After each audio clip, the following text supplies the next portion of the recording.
Good evening, everybody, and welcome to another edition of the Professor and the People. My name is Scott Morganroth, the professor, and I have Stephen Reichel, who is my pupil. How's everything going this weekend? Stephen, how Hanging was in your there, my weekend? friend. It's always a crazy time here in Philadelphia. Yeah, I can only imagine. Joshua Dore, what's going on? You are my friend, and we even have a little bit of golf for you tonight. But we're going to lead off with boxing, and that's this. Has Father Time caught up with Evander Holyfield? I would say the answer is yes, because Evander Holyfield admits he was embarrassed after sparring with a 19-year-old Andy Ruiz Jr. Holyfield is known for his toughness and heart, and it was a humbling moment this during the sparring session that made him question his own legacy. What are your thoughts about the legacy of Evander Holyfield? Let's not kid yourself, okay? Here's a guy that went out there and defeated Mike Tyson. Yep, Scotty Scheffler is unreal, and that is final. Okay, I'll give you that, Joshua Dore. Okay, but I have something else in mind. But yes, we're doing some different things. So obviously we know what Evander Holyfield did to Mike Tyson, but overall, let's face it, 19-year-old and somebody who's probably what in his late 40s or 50s, say there's a little bit of a generation gap. I mean, hell, his son Elijah was almost an eagle. Like 3-4 years ago as well. So, Father Time was at it without a doubt has caught him, regardless if we're just talking sparring session or whatever. Uh, I think Evander's best days are definitely in that era, and Father Time does what he does, my friend. So not a surprise and a little bit, you know, in this day and age where we're seeing all these circus fights, I guess we call them. It's glad we we seen Evander knowing better that hand eye coordination ain't what it is. The body ain't moving the way it used to, and not to risk any further harm to himself.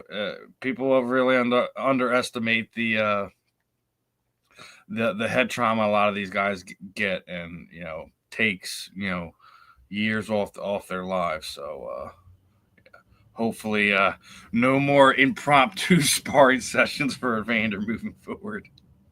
Amazingly enough about boxing is even as you get deeper into his age, you don't want any more hits to the head. How many times have we talked about head trauma? I don't care if it's sparring or not. You don't Well, need any more head sparring's trauma at worse. his age. I've talked to so many guys, especially like some of these higher level guys, that their sparring sessions is worse than the fights half the time. You know, headgear is what you're just. It's the same thing with the boxing gloves. It's you're incurring more damage. You heard stories of some of these crazy sparring sessions with some of these great fighters over the years.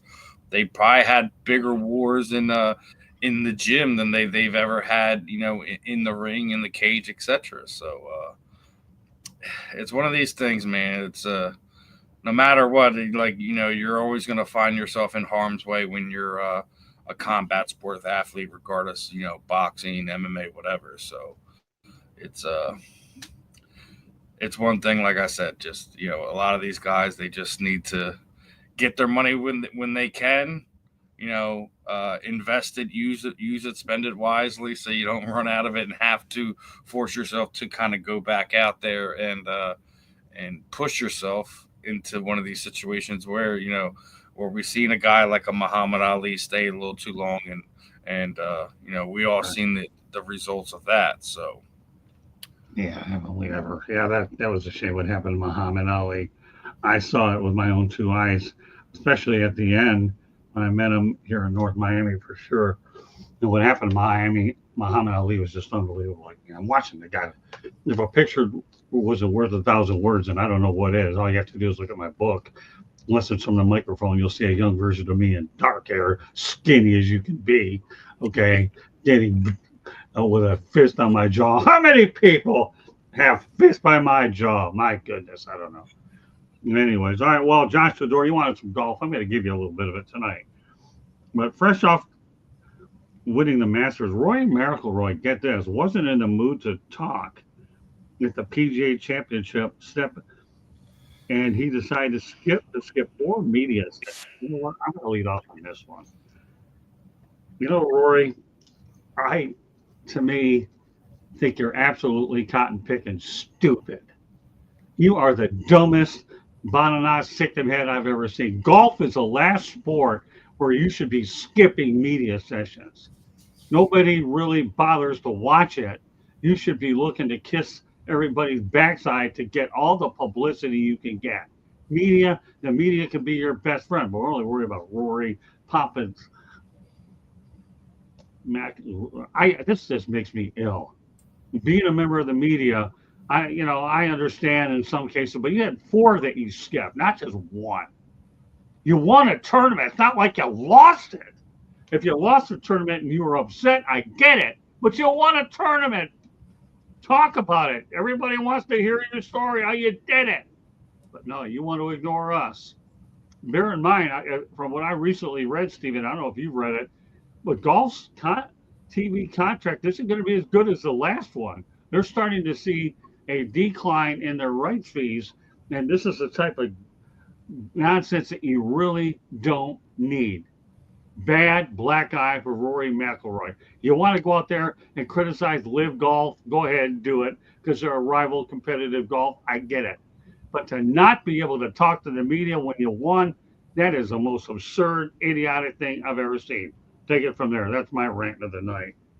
You can have your rant for it, but I mean, golf is already in a rough spot. But listen, you're not required to sit down and talk to the media, and not all the times our media is your friend. Talking to the media isn't going to gain him any more money, any sponsorship or anything. All it does is fill up the article lines, the video shares, for other content, media type personalities. Doesn't do anything for him. So I mean, I don't know the understanding by it. I don't get what he's doing there, but to sit there and say that, I get we want to hear his story and stuff like that. Maybe he doesn't want to tell it, and it's not on us to sit there and slam the guy down for it. We see it a lot of times where media wants access to this person or that person, and that they really don't care to kind of express themselves. Maybe they don't have anything positive to say. Maybe there's a member of the media down there that Mr. McIlroy wants to wring his freaking neck. Yeah, but that's different. If you look at the ring, one guy's neck, don't ignore him. But you're talking about the media after a major tournament. A major tournament, man. And this is a chance for Let me tell you something. Many years ago, when I covered tennis back in the 80s, and I'll tell you one thing, some of these tennis players back then were a bunch of snobs.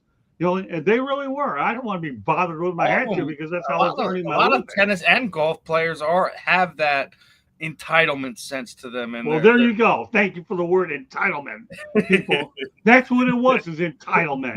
But you're right. A lot of those guys and sometimes girls, they got their nose up to the rest of the world. They think they're better than everyone.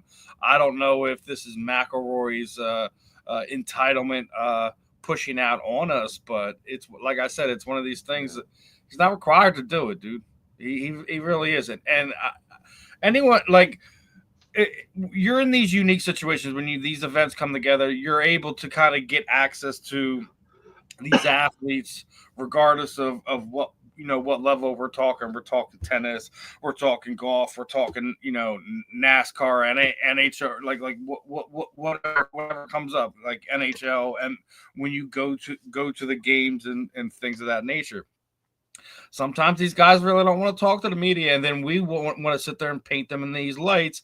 And this is exactly why I go back to the Hall of Fame thing, man. Is why I don't think media should have any say in it, because there's times like this. Okay, well, this athlete or that athlete refused to fucking take my questions, or they refuse themselves to have media access, things of that nature, and we like to hold it over these athletes. I'm not one for that. I'm sure at some point in time we'll get to the bottom of why he didn't show up to multiple events. Obviously, it wasn't just one thing. But at the moment, I'll reserve my my venom for him. But like I said, it's their choice at the end of the day. They're not paid to do it.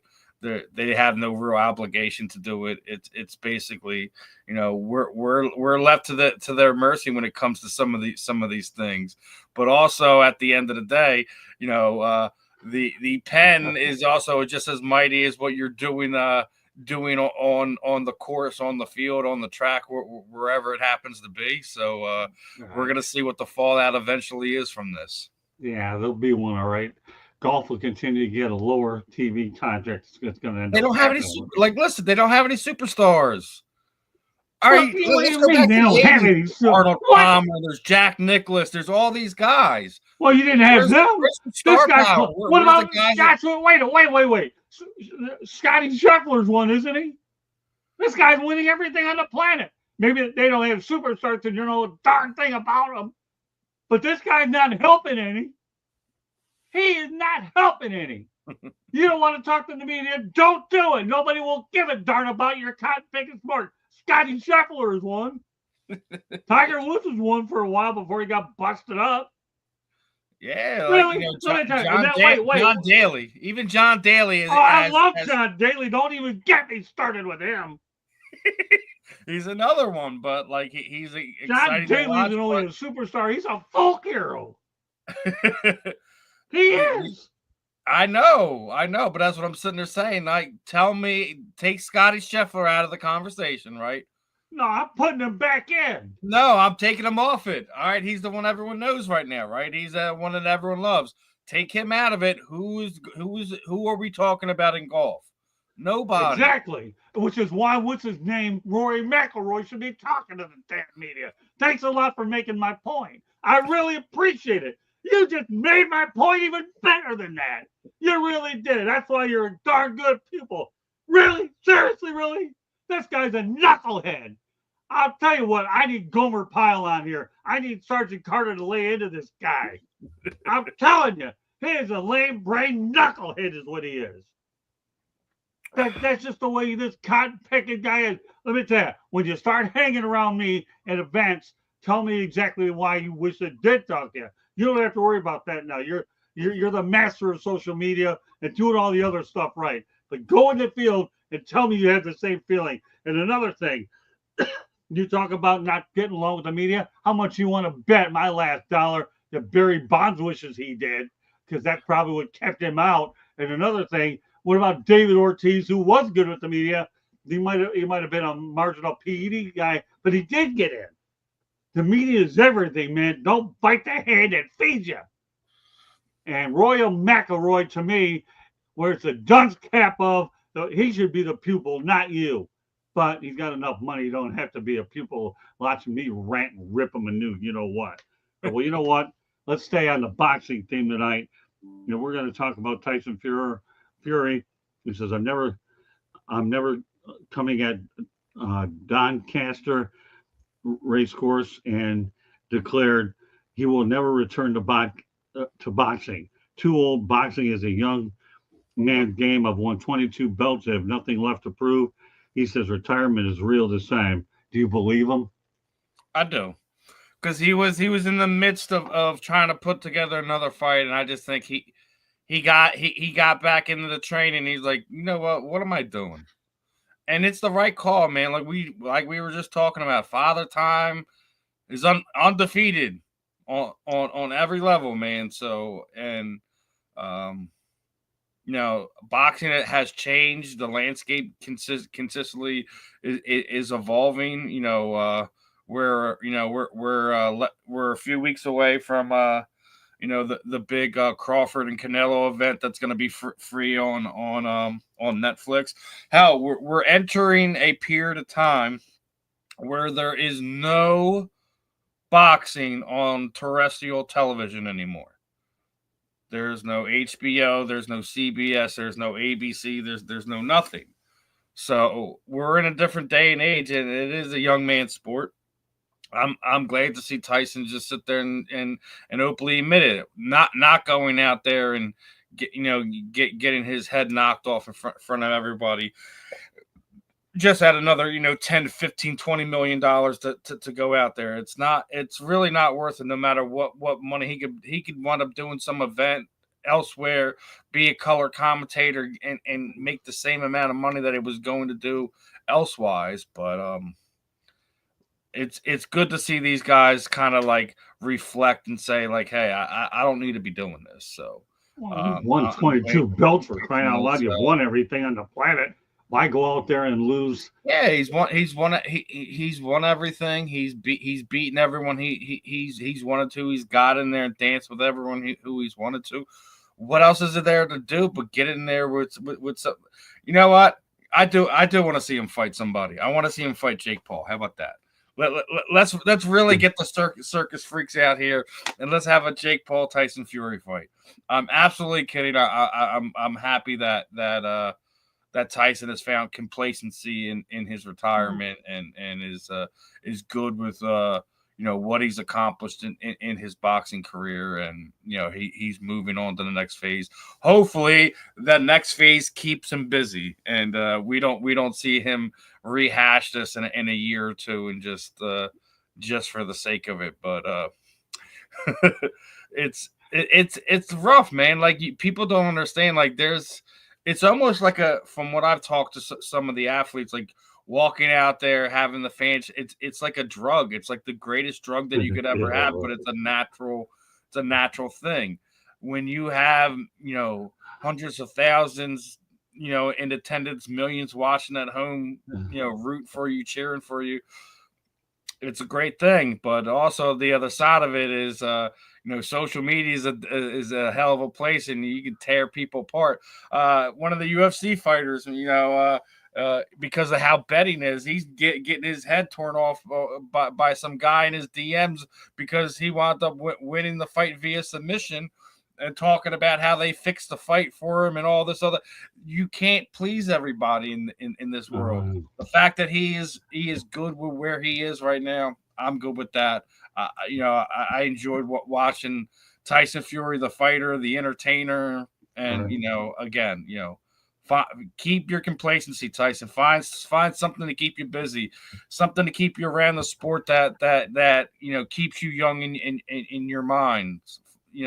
Anything but getting back in there, brother. Let me tell you something. Boxers are the worst when it comes to saying they're going to retire and they come back out and retire.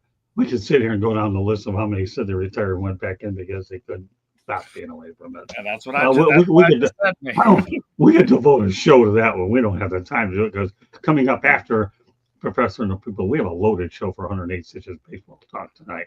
So I hope you can join us at around 8:20, 8:30 Eastern Time. Stephen and I, meanwhile, here, the Professor and the Pupil. Father Time catches up to Evander Holyfield.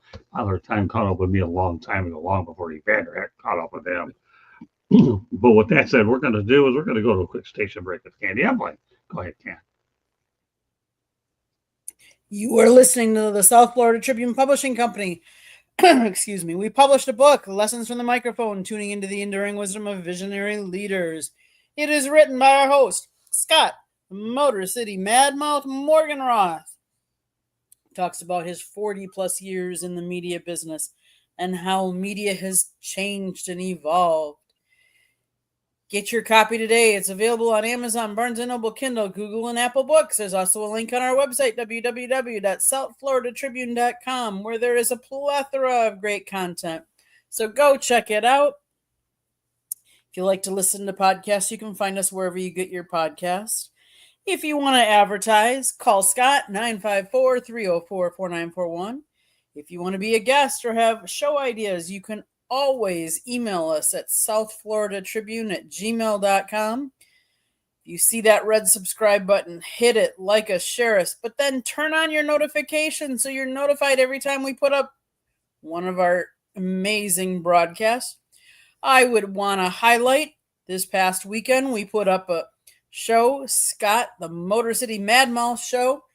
It was a one-on-one interview with Bob Ryan. Go check it out. It's It's a long interview, but it's some really good stuff. So go check it out. Back to you, Scott. Speaking of that, by the way, I finally, since it is upstairs, Stephen, I'll be putting your 76er story up on social media, and that Bob Ryan interview is in your story. So just so you know, it'll be coming out any day from now. Bob Ryan has some strong opinions about the NBA for sure. Since I'm off to a real incredible, tenacious start on how I really think about golf, I'm going to lighten things up for just one segment. A Japanese billionaire builds a $200 million racetrack to race his wife and kids. How would you like $200 million just to have fun with your kids? Should he contact Myles Garrett so he stops speeding around the streets of Cleveland and getting unnecessary that was tickets? Good. That was good. Good comeback. I love that. I mean, listen, I say about this all the time, man. Like, more athletes should be involved with this Japanese millionaire, because they're gonna save the NFL a lot of money with all the distractions going on, you know, with the athlete, man. You know, how many players have we lost to unfortunate, you know, speeding crashes over the past 20, 30 years because, you know, they're young, they're dumb, and they got too much money and too much time on their hands. it happens. So, you know, I think it's a good thing. You know, obviously, you know, him and his wife can race and, you know, have fun with one another in a safe environment that is not on the you know, the public streets and highways that where you could potentially, you know, hurt other people.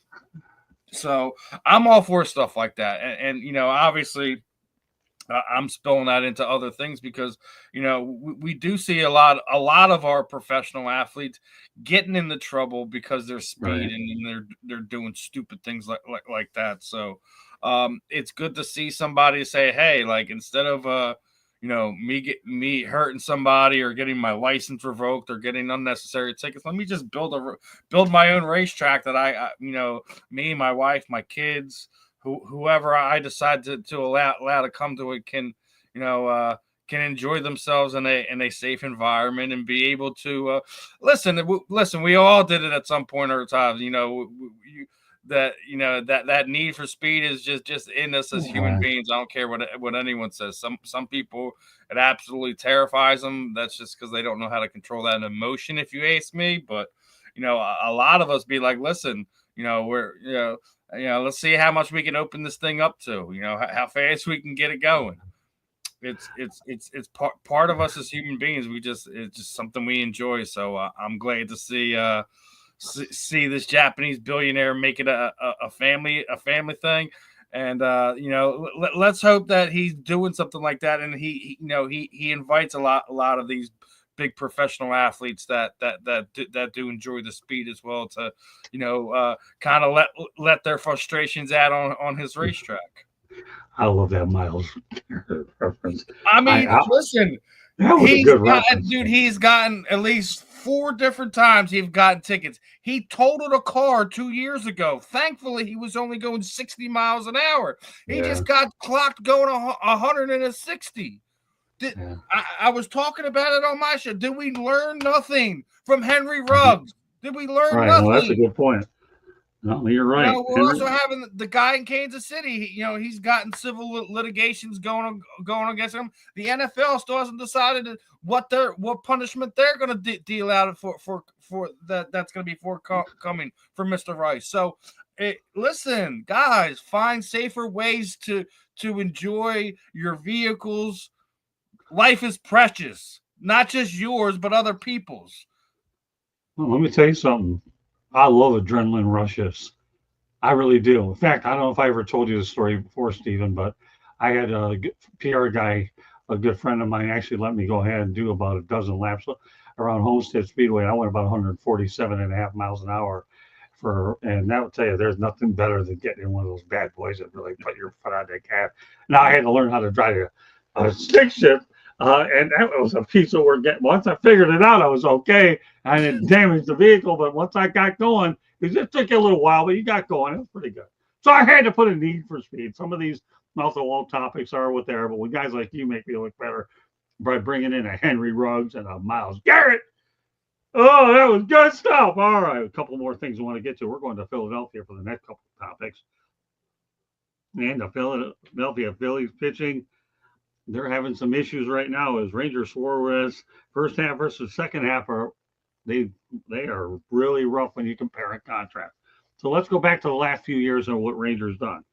In the first half, he's done pretty good on the ERA side with a 2.15 in 2025. Second half this year is at 6.59, not what you want. 2024, 2.76, 5.65 second half, not what you want. 2023, 3.77, 4.57, not what you want. Why is Ranger Suarez struggling in the second half? I don't know, man. That's why I was sitting there saying because his contract is up. He's gonna be demanding like $20 million a year more that they should have traded him at the trade deadline. Right. I love Ranger Suarez. Don't get me wrong, but you're hitting on a note right here that I've been singing on Ranger for a while. The first half of the year, he's a monster.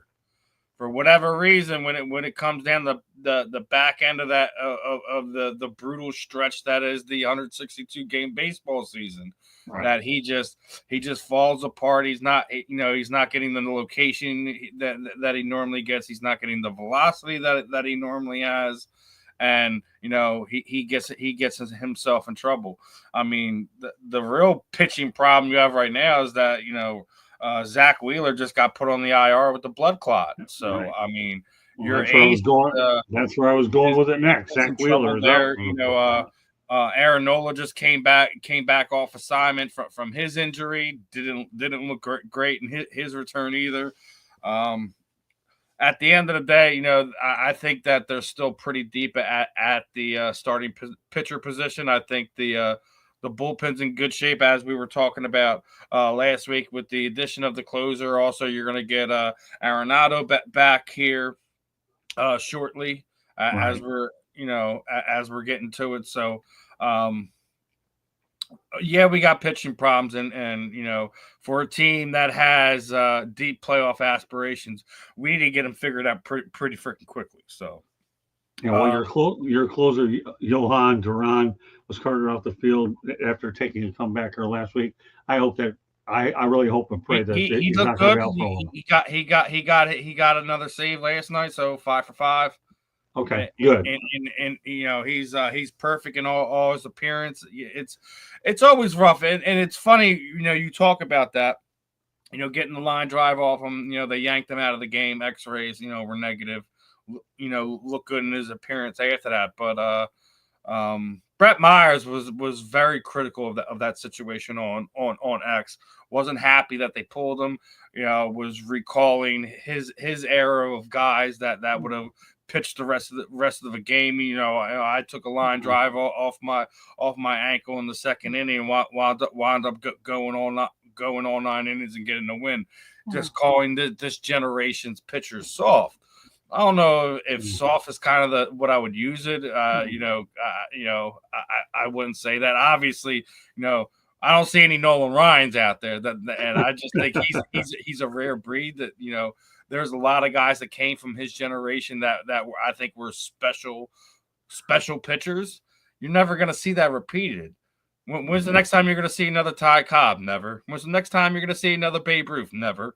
I mean, it's unfair to sit there and compare generations. I think each generation you're going to see athletes that are better than other way, but inept in other ways where other generations were excellent in that era. I think just the natural progression of what you see it. I hear where Brett's coming from. I don't think it's fair. I don't think this generation pitcher's soft. I just think they have more tools to their ability, and you don't have to be as tough as some of those guys were, because some of the guys from Brett's generation were some pretty tough mudslingers, right? With all due respect, I had no problem with them taking him out for precautionary measures when they carted him out. That's not a big deal. Remember, you can't take any chances with this guy. Right, exactly. That's my point. Great minds think alike, Mr. Rachel. Yeah. I mean, Robbie Thompson, your manager, doesn't believe in complete games. And he said guys with low pitch counts, he still doesn't believe in him. But hey, that's his philosophy. He wants to protect his pitcher, more power to him. But, yeah, but who's the guy that has the exception to that rule is Mr. Wheeler. Yeah, If well, you doesn't notice matter. it, for whatever reason, Zach gets a little bit more gets a little bit more rope than the rest of the guys in the rotation. Maybe that's just a thing between Rob and Zach, that they had this understanding, like he knows where he is, he understands where his body is. But bringing Zach up again, hopefully he has a quicker recovery, because we're gonna miss him one way or another. That guy's been special since he's been brought to here in Philadelphia over the last few years. Yeah, that's a tough loss for Philadelphia. Really, a blood clot you don't want to mess around with it. But Robbie I'm Thompson's more worried good. about that than I'm worried about Ranger Suarez at this moment. Well, I worry about them both. But yeah, certainly a medical situation takes priority over a guy that has bad, who just doesn't figure out. Why I'm not so as worried about Ranger is because, as what I mentioned, where their bullpen is situated right now in a way that it hasn't been at any point in time in the last 10 years, if you ask me, maybe even longer than that. So right. I like where they're at in that end, but yes, it is concerning when you have multiple different question marks in 3 of your five starting pitchers. Yeah, you don't want to have that mid-August or September. Yeah, running out of weeks. Thankfully, we're already through the meat and potatoes of our schedule, and it gets really easy as we're coming down the stretch. I like where they're at. I think they can overcome some, potential inconsistent play from your starting pitching because of who they're wind up playing over these next few months. So, I still like our chances for a run, but they still got to play the games. They still got to win the games. Very good. Okay, well, let's go. Let's turn it over to the Philadelphia Eagles. They acquired wide receiver John Meechie from the Houston Texans for a 5th-round pick, and tight end Harrison Bryant. Let's talk about the Eagles wide receiver room to support Jalen Hurts.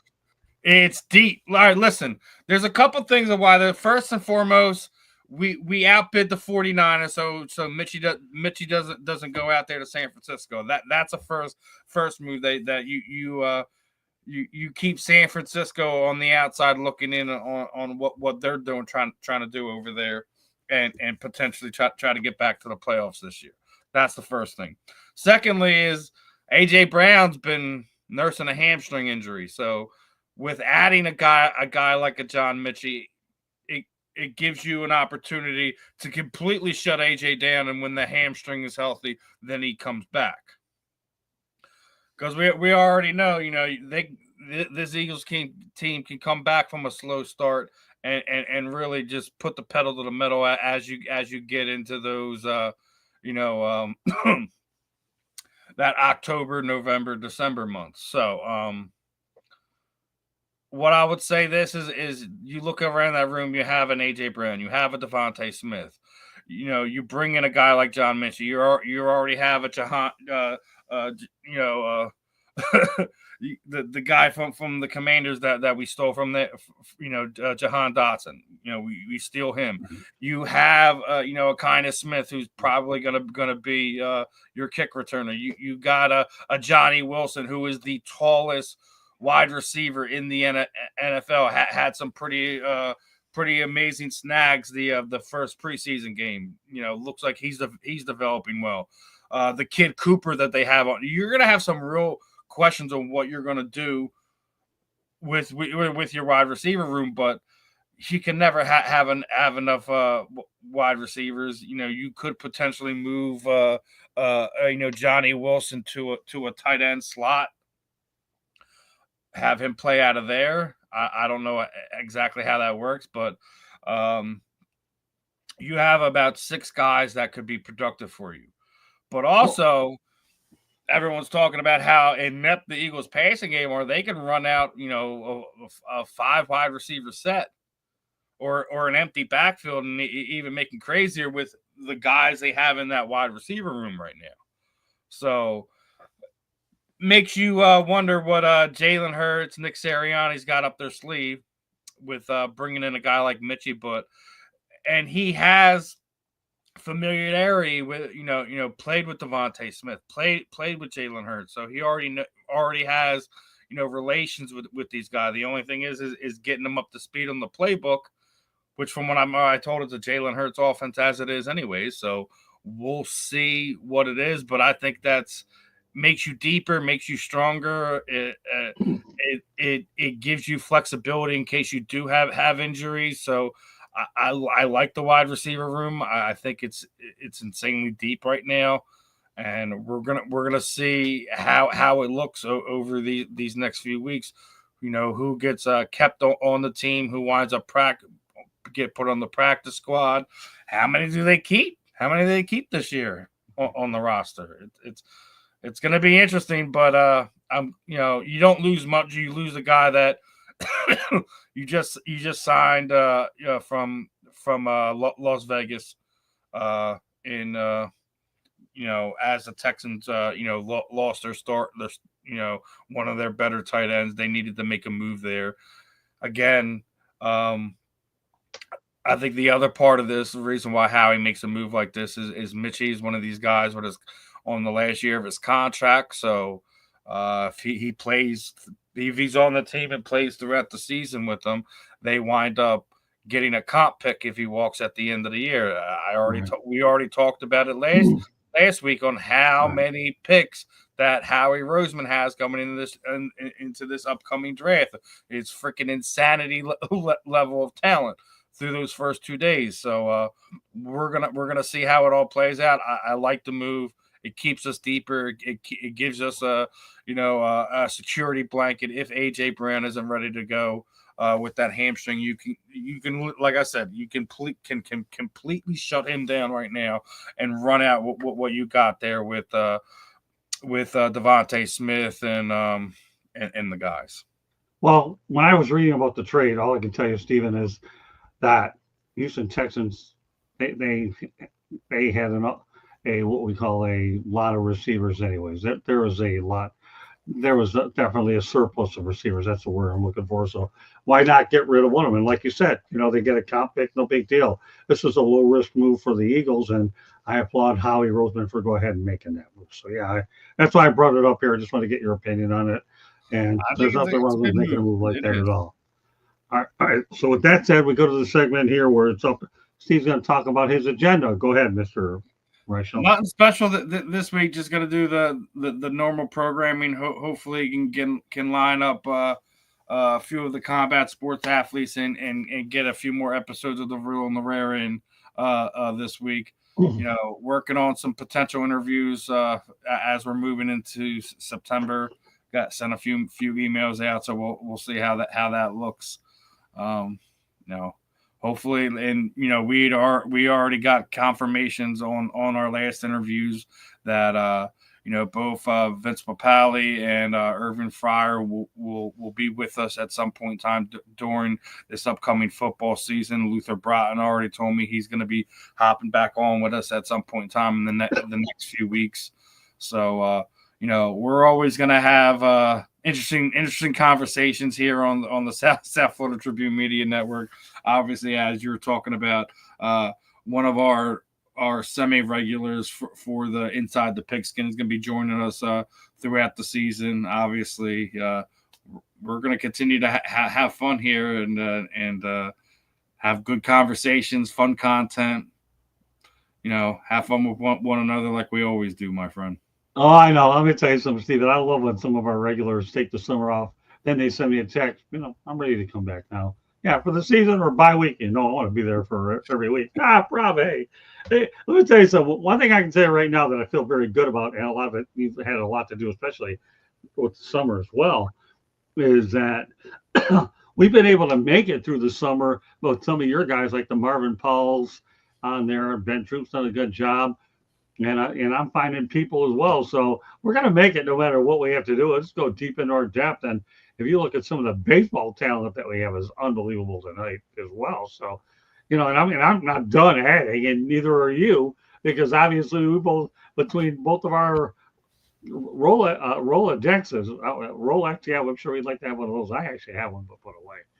But we'll just continue to add and stockpile talent. Is what we're going to do, and it's good when you have a lot of guys in here. So between what you do and what we're trying to do to bolster everything, that's just what it's all about. So, meanwhile, I've got time tonight here, as we always do on Professor and Pupil.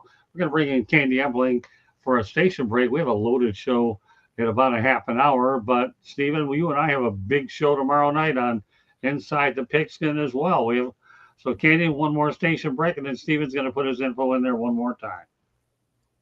South Florida Tribune Publishing Company published a book, Lessons from the Microphone, tuning into the enduring wisdom of visionary leaders.